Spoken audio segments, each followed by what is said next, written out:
Office শেষে ভাসমান ব্যাগে জামাকাপড়, মোবাইল আর প্রয়োজনীয় সবকিছু ভরে হঠাৎ নদীতে ঝাঁপ, আর তারপর স্রোতে ভেসে ভেসে বাড়ি ফেরা। এ যেন স্বপ্নের এক দৃশ্য।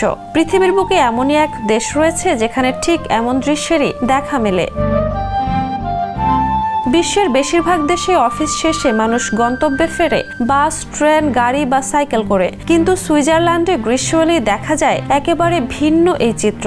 এখানে অনেক নাগরিক কাজ শেষ করে ঘরে ফেরেন নদীর স্রোতে ভেসে। শুনতে অবাক লাগলেও এটি তাদের দৈনন্দিন জীবনেরই অংশ।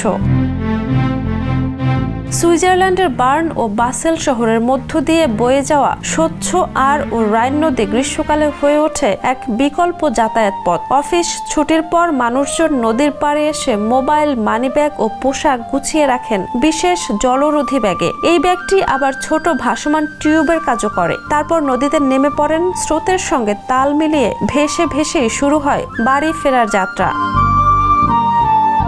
এই দৃশ্য কেবল রোমাঞ্চকরই নয়, বরং সুইজারল্যান্ডের পরিবেশ বান্ধব জীবনধারার প্রতিফলন। দেশটি দীর্ঘদিন ধরেই টেকসই নগর ব্যবস্থা, পরিচ্ছন্নতা ও স্বাস্থ্য সচেতনতায় বিশ্বে উদাহরণ হয়ে আছে। নদীর পানি এতটাই পরিষ্কার যে মানুষ নিশ্চিন্তে এতে নেমে পড়তে পারেন। এটাই তাদের পরিবেশ রক্ষার সাফল্যের বড় প্রমাণ।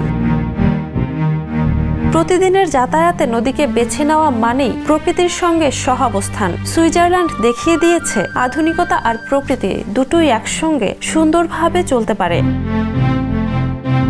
Jhuma Mridha, the news. দেশে দেশে সবার সাথে, দ্য নিউজ।